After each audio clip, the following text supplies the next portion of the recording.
ভোটের মাঠে নতুন সমীকরণ। ৩০ সালের জাতীয় কবি কাজী নজরুল ইসলাম বিশ্ববিদ্যালয় ক্যাম্পাস এখন নির্বাচনী আলোচনায় মুখর। ক্লাসের ফাঁকে কিংবা লাইব্রেরির করিডরে চায়ের কাপে ঝড় তুলছে একটাই আলোচনা, আসন্ন ত্রয়োদশ জাতীয় সংসদ নির্বাচন। এবারের নির্বাচনে ৪৫ লাখের বেশি তরুণ প্রথমবার ভোট দিতে যাচ্ছেন। সংসদ নির্বাচনে হিসাব পাল্টে যাবে এই তরুণদের ভোটে। শুধু নতুন নয়, আগের অনেক ভোটারও অতীতে ভোট দিতে না পারার আক্ষেপ খুঁচিয়ে এবার কেন্দ্রে যেতে মুখিয়ে আছেন।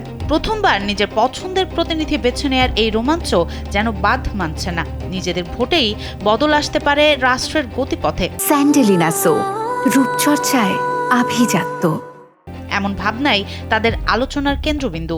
দেশের ৫ কোটি তরুণের হাতেই লুকিয়ে আছে আগামীর রাজনৈতিক পট পরিবর্তনের চাবিকাঠি, এমনটাই বিশ্বাস এই তরুণদের। তাদের চাওয়া নতুন সরকার যেন কেবল প্রতিশ্রুতি নয়, কর্মসংস্থান ও স্বচ্ছতার নিশ্চয়তা দেয়। তবে এই আকাশ ছোঁয়া উচ্ছ্বাসের মাঝেও কাজ করছে শঙ্কা। সবার মনে একটাই প্রশ্ন, নির্বাচন কি সত্যি সুষ্ঠু হবে? তাদের দেয়া প্রতিটি ভোট কি যথাযথভাবে মূল্যায়ন করা হবে? তাদের প্রত্যাশা আর স্বপ্নের প্রতিফলন কি আদেও ঘটবে ব্যালট বক্সে?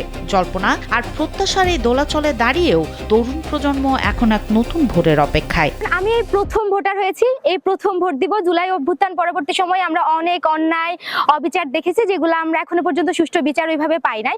তো আমরা চাই যে নির্বাচনটা অংশগ্রহণমূলক নির্বাচন হোক। যেহেতু এত দূর থেকে আমি সুদূর কুমিল্লা যাব আমি ভোট দিতে, শুধুমাত্র 2 দিনের ছুটি নিয়ে ভোট দিতে যাব। আমার অনেক বেশি এক্সপেকটেশন নতুন সরকারের কাছে, যে নতুন সরকার একটা সুষ্ঠু গণতান্ত্রিক পরিবেশ তৈরি করবে আমাদের জন্য, যাতে করে আমরা পরবর্তী সময়ে এই ধরনের সমস্যাগুলোর সম্মুখীন না হই। আমি একটা অংশগ্রহণমূলক নির্বাচন চাই, যার মাধ্যমে সবাই তার নিজের পছন্দের প্রার্থীকে ভোট দিতে পারবে। আগামী যে সংসদ নির্বাচনটা আছে, এটা নিয়ে ব্যক্তিগতভাবে আমাদের তরুণ প্রজন্মের মধ্যে যে আকাঙ্ক্ষাটা থাকে, সেই আকাঙ্ক্ষাটা আমার কাছে মনে হয় যে সবচেয়ে বড় একটা চাহিদা হচ্ছে নির্বাচনটা আসলে সুষ্ঠু হচ্ছে কিনা এবং সুষ্ঠুতার পরবর্তীতে ওই জবাবদিহিতা বা ওই স্বচ্ছতাটা আছে কিনা।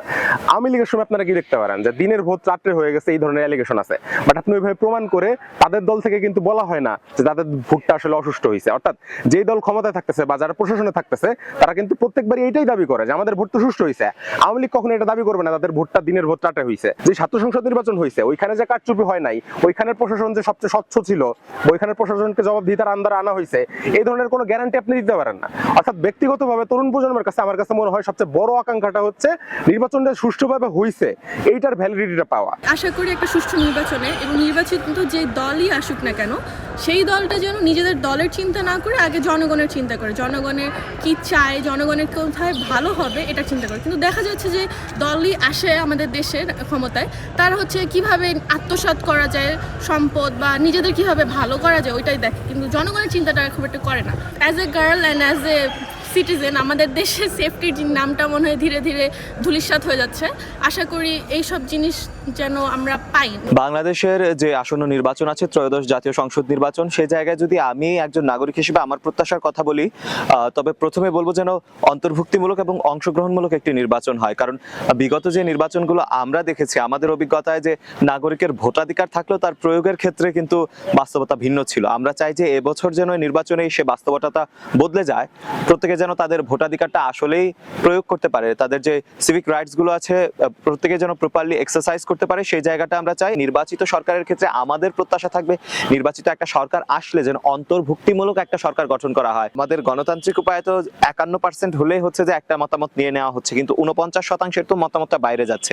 আমরা চাই সেই 49% কেউ যদি কোনো একটা লেজিটিমেট দাবি নিয়ে আসে, সেটাও যেন শোনা হয়। বিগত সরকারের থেকে আমরা অনেক রেডিমেড সাফল্য দেখানোর প্রবণতা দেখতে পেয়েছি। যেমন ধরুন হরে ধরে GPA 5 পাওয়ানো, জেলায় জেলায় বিশ্ববিদ্যালয় তৈরি করা, এগুলোর লং টার্ম ইম্প্যাক্ট অনেক খারাপ হয়। যেমন সবাইকে উচ্চশিক্ষা গ্রহণ করতে হবে, সবাইকে GPA 5 পেতে হবে, এই ধরনের প্রত্যাশার ফলে আমাদের যে কারিগরি সেক্টর, এগুলো আসলে খুব অবমূল্যায়িত। আমি বিশ্বাস করি যে পরের সরকার এগুলোকে গুরুত্ব দিবে, উচ্চশিক্ষা এবং কারিগরি শিক্ষাকে একই সাথে মূল্যায়ন করলে আমাদের বেকারত্বের হার কমবে। আমার বাবা মা ভোট দিত, তো বাবা মার কাছে শুনতাম যে তারা কেন্দ্রে যায়নি কিন্তু তাদের ভোট হয়ে গেছে, মানে কেন্দ্রে যাওয়ার কোনো প্রয়োজন নেই।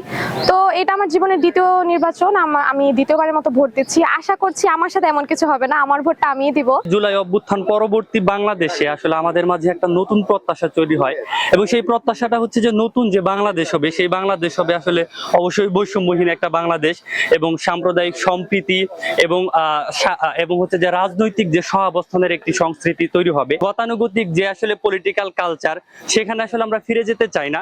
26 নির্বাচনে যেই দলই ক্ষমতায় আসুক না কেন, তাদের কাছে আমাদের প্রত্যাশা থাকবে যে আসলে 26 পরবর্তী বাংলাদেশ যাতে আমাদের জুলাই অভ্যুত্থানের যে আকাঙ্ক্ষা, সেই প্রত্যাশা যাতে পূরণ করতে পারে। শিক্ষাক্ষেত্র থেকে শুরু করে সর্বক্ষেত্রে একটা সুষ্ঠু পরিবেশ তৈরি করতে হবে, এবং সবচেয়ে গুরুত্বপূর্ণ কাজ হচ্ছে যে বহির্বিশ্বের সাথে এর যে সম্পর্ক, অর্থাৎ আমাদের যে পররাষ্ট্রনীতি, সেই পররাষ্ট্রনীতিকে একটা সুন্দর অবস্থানে নিয়ে যাওয়া। পরবর্তী সরকার থেকে গণগণের একটা এক্সপেকটেশন থাকবে গণতান্ত্রিক অধিকার, যেখানে সবাই তাদের স্বাধীনভাবে মত প্রকাশ করতে পারবে এবং তাদের খোলামেলাভাবে ডিসকাশন করে একটা ডিসিশন নিতে পারবে বা সিদ্ধান্ত নিতে পারবে।